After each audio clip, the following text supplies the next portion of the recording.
Bonjour à tous, je suis ravie de vous retrouver pour une nouvelle vidéo. Alors je vais vous parler du thème Feng Shui. Donc pour certains d'entre vous, vous avez vu que j'ai proposé dans ma boutique anekfengshui.com un nouveau produit, on va dire ça comme ça, et je vous propose en fait que je vous fasse votre thème Feng Shui. Donc je vous fais une petite vidéo parce qu'on me l'a aussi réclamé pour expliquer en fait aussi de vive voix ce que c'est le thème Feng Shui. Donc c'est quelque chose en fait qui peut vous apporter pas mal d'informations, voilà.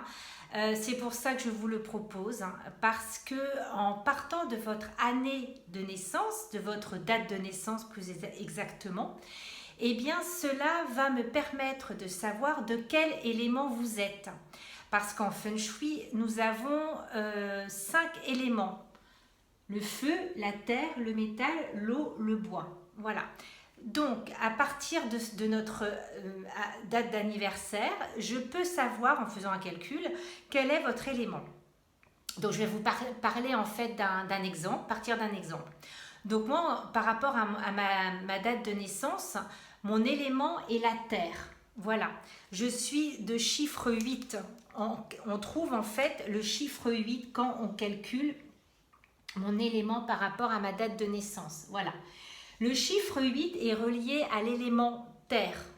Donc chaque élément, voilà, est relié en fait à des chiffres, comme vous pouvez le constater. Donc par exemple, là j'en ai fait pour certaines personnes.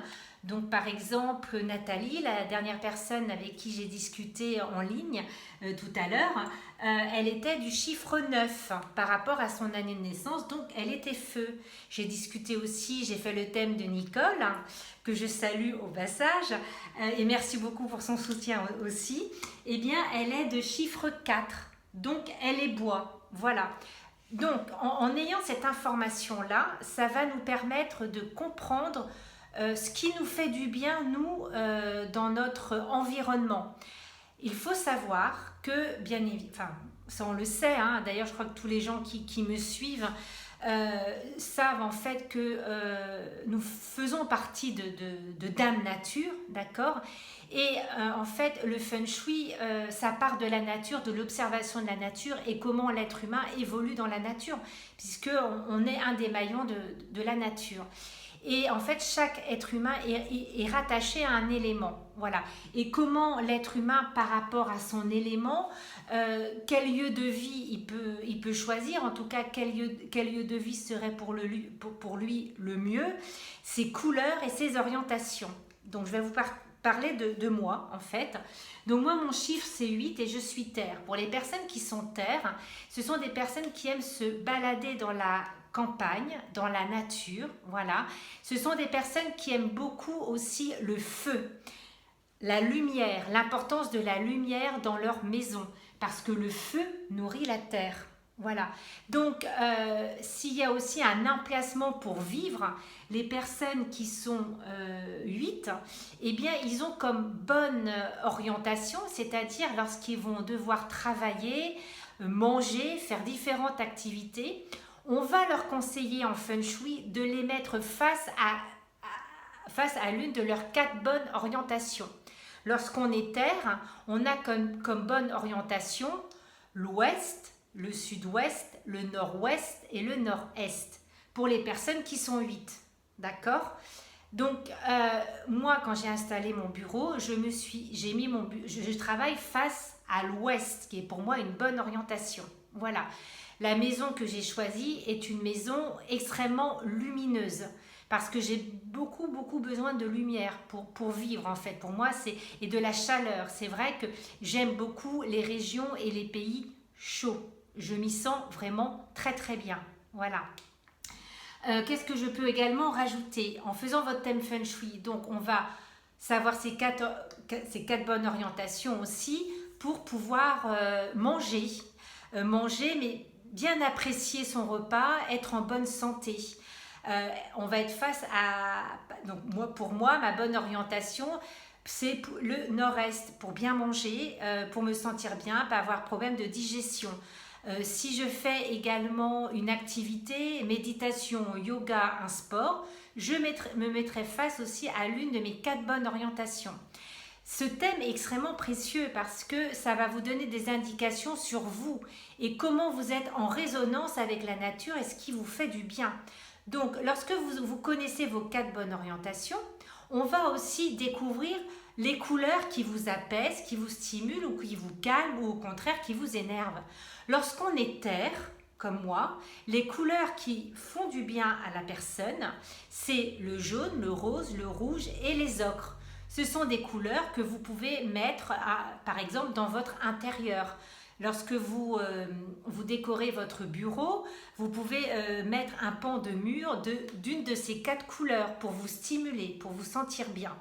Si vous avez besoin d'être un peu plus calme, d'être posé, eh bien vous allez choisir le gris, le blanc, le doré et l'argenté. Parce que le métal épuise la terre. Vous voyez, avec les flèches, c'est les épuisements. Donc, pour se calmer, donc aujourd'hui, voyez-vous, j'ai mis un t-shirt gris parce que je suis débordante d'énergie, mais il faut que j'arrive aussi à me canaliser. Donc, j'ai mis du gris pour me calmer un petit peu. Voilà.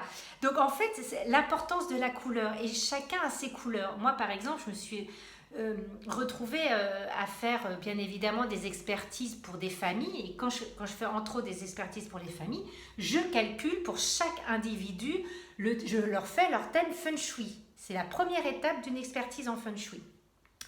Et à partir de là, je savais qu'il y a une maman qui me dit c'est marrant parce que moi mon fils il met beaucoup de couleurs très sombres, il aime bien le noir, le gris anthracite. Et dans sa chambre, il veut que des étagères en métal. Et en fait, en faisant son thème Feng Shui, on s'est rendu compte que l'enfant, il était métal. C'est pour ça qu'il avait une attirance lorsqu'il s'habillait. Il allait beaucoup plus choisir, je dirais, un t-shirt de couleur gris, noir, jaune, qu'un t-shirt rouge ou ocre, en fait. Vous voyez, c'est vraiment important de connaître aussi... du coup, ça nous permet de connaître les goûts des personnes avec qui on vit. Voilà, pour orienter le lit de vos enfants, faire une chambre par rapport à ses bonnes orientations, savoir comment placer son bureau, par exemple. Ce thème-là peut aussi aider les familles à faire qu'elles se sentent mieux en fait chez elles. C'est pour ça en fait que je vous ai proposé de faire le thème Feng Shui. Et d'autant plus c'est important parce que ça permet aussi de voir les gens avec qui on vit. Voilà. Parfois, dans certaines familles, on me dit « Ah, j'ai quelques conflits, mais je ne comprends pas pourquoi, on a du mal à se comprendre, c'est mon enfant. » Et pourtant, voilà, parfois, l'enfant, il est bois et la maman, elle est terre. Alors quand le bois détruit la terre, ça veut dire que le bois aura tendance à vouloir toujours avoir le dernier mot ou essayer, mais inconsciemment, hein, c'est pas méchant non plus, mais essayer de toujours avoir raison ou de mettre la personne de la ranger dans son avis finalement, voyez-vous. Donc ça permet aussi de bien comprendre les fonctionnements. En calculant le thème Feng Shui, hein, votre thème Feng Shui, on va voir aussi ceux qui sont du groupe Ouest et ceux qui sont du groupe Est. Ceux qui sont du groupe Ouest, ce sont des gens qui se couchent tard et se lèvent tard. C'est leur rythme, ils sont comme ça. Ceux qui sont du groupe Est, ce sont des gens qui se lèvent tôt et se couchent tôt. Et c'est vrai que dans certaines familles, parfois madame, elle est du groupe Ouest, donc elle va se coucher tard et se lever plus tard. Et monsieur et sa fille sont plutôt du groupe Est, ils vont se lever tôt et se coucher tôt. Et donc du coup dans la famille ça peut créer des déséquilibres parce que quand on met en place des activités, eh bien il faut se lever tôt le matin, donc pour madame c'est difficile, mais pour le père et la fille, au contraire ils sont du matin donc tout va très bien. Ou inversement. Donc ça permet aussi de respecter le rythme de chaque individu et de comprendre que si on n'est pas du matin ou on n'est pas du soir, parce que justement c'est aussi inscrit quelque part dans nos gènes, j'ai envie de vous dire ça, par rapport à comment nous, êtres humains, on résonne par rapport à la nature, par rapport à notre élément. Donc c'est tout ça que le thème Feng Shui va vous montrer, vous expliquer. Alors ce thème Feng Shui est accompagné d'un rendez-vous avec moi d'une demi-heure, voilà, parce que je veux bien que vous compreniez ce que peut vous apporter le thème Feng Shui, parce que ça peut aussi vous apporter au niveau professionnel. Vous aurez en fait, vous allez savoir aussi pour certains pourquoi nous sommes faits. Les personnes qui sont du chiffre 8, ils sont beaucoup dans le bien-être, dans la sagesse, la spiritualité, le développement personnel.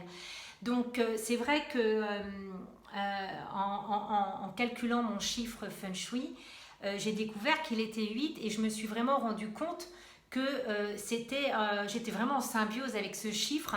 Ça me représentait vraiment bien, voyez-vous. Et c'est quelque chose qui m'a été précieux parce que ça m'a permis aussi de me conforter dans le chemin que j'ai pris aussi pour ma carrière professionnelle. Alors je vais vous citer aussi l'exemple que j'ai eu en fait ce matin avec une personne qui a commandé auprès de moi un thème Feng Shui. Donc on discutait et puis elle me dit bah écoutez moi je lis et je me sens pas du tout, je me reconnais pas par rapport aux chiffres que vous m'avez présentés. Et en discutant, eh bien on s'est rendu compte que la personne finalement elle résonnait avec son élément puisqu'elle était feu, mais pas de façon flagrante. Elle était ce qu'on appelle petit feu. Et du coup, on a vraiment eu un échange extrêmement constructif puisque c'était une personne qui se posait des questions. On lui avait dit qu'elle avait beaucoup d'énergie dans les mains, pourquoi pas le don de la guérison, en tout cas du fluide dans les mains. Et du coup, moi, je lui dis, ça serait peut-être bien d'essayer de faire une formation dans la bioénergie pour, pourquoi pas, mettre cette qualité qu'on vient de voir en discutant ensemble par rapport au thème Feng Shui, de faire l'expérience et pourquoi pas se diriger vers cette activité, en tout cas commencer à faire une formation tout doucement. Voilà, donc je pense avoir fait un petit peu le tour de ce qu'est le thème Feng Shui. J'ai de très très bons retours. En plus, je suis vraiment contente parce que ça me permet aussi de discuter avec les gens qui me suivent sur ma chaîne. Donc d'avoir un échange, mais c'est vraiment dans les deux sens, hein, parce que je reçois beaucoup d'amour de vous en fait. Et c'est super parce que on discute, on partage. Moi, je comprends aussi quelles sont parfois vos attentes, vos aspirations. Et par juste ce petit thème Feng Shui, ça peut aussi vous donner une petite lucarne, pourquoi pas vous ouvrir sur une grande fenêtre sur autre chose. Voilà, de connaître aussi ce qui nous fait réellement du bien. Tout dernièrement, je discutais avec Nicole, encore ce matin, et Nicole, elle est bois, et je lui dis, les personnes qui sont bois, c'est des personnes qui doivent aller dans la forêt pour se ressourcer, parce que la forêt est leur élément, et c'est là qu'elles vont trouver leur force pour continuer leur projet ou faire autre chose, mais pour pouvoir se ressourcer. Donc, le thème Feng Shui, ça nous renvoie aussi tout naturellement à la nature. Voilà, au plus profond, à Gaïa, tout simplement, et que nous sommes aussi des êtres de Dame Nature. Ne pas l'oublier, parce que parfois, avec diverses choses, on a tendance à l'oublier et de rentrer dans un système. Mais voilà, parfois, on a besoin d'aller faire un tour dans la nature et d'aller plus à la mer ou plus à la montagne, plus à la forêt. Et bien, on sait ce qui nous fait du bien aussi. Voilà, donc je vous embrasse bien fort. Je vous invite à aller découvrir ce que c'est le thème Feng Shui. Donc sur ma boutique Anaïk Feng Shui. Et il y aura un petit rendez-vous d'une demi-heure avec moi. Je vous envoie en fait le thème, voilà, vous avez un petit dossier et puis après on prend un rendez-vous ensemble, voilà, suivant vos disponibilités et les miennes, voilà. Je vous embrasse bien fort, prenez soin de vous, voilà. Il faut continuer, d'accord, il y a de belles choses qui sont en train de se passer. Et entourez-vous des gens que vous aimez, Et puis faites-vous plaisir, allez vous balader dans la nature, mangez ce qui vous plaît. Là, il y a de beaux fruits et de beaux légumes qui sont actuellement à notre disposition avec Dame Nature. Faites de la pâtisserie, des plats, voilà, amusez-vous. Voilà, hein. C'est très important de garder le sourire et puis la joie de vivre. Et même si parfois on est dans le doute, eh bien on continue parce que nous sommes tous ensemble et nous pouvons discuter tous ensemble. Et c'est aussi ça notre force, c'est on est tous sur la même longueur d'onde. Donc on n'est pas si différent des autres parce qu'on le constate chaque jour sur les différents réseaux sociaux. Voilà. Donc je vous embrasse bien fort et puis à très bientôt pour une nouvelle vidéo ou de nouvelles aventures Feng Shui postées sur VK, sur mon Facebook et sur YouTube. À très bientôt, au revoir.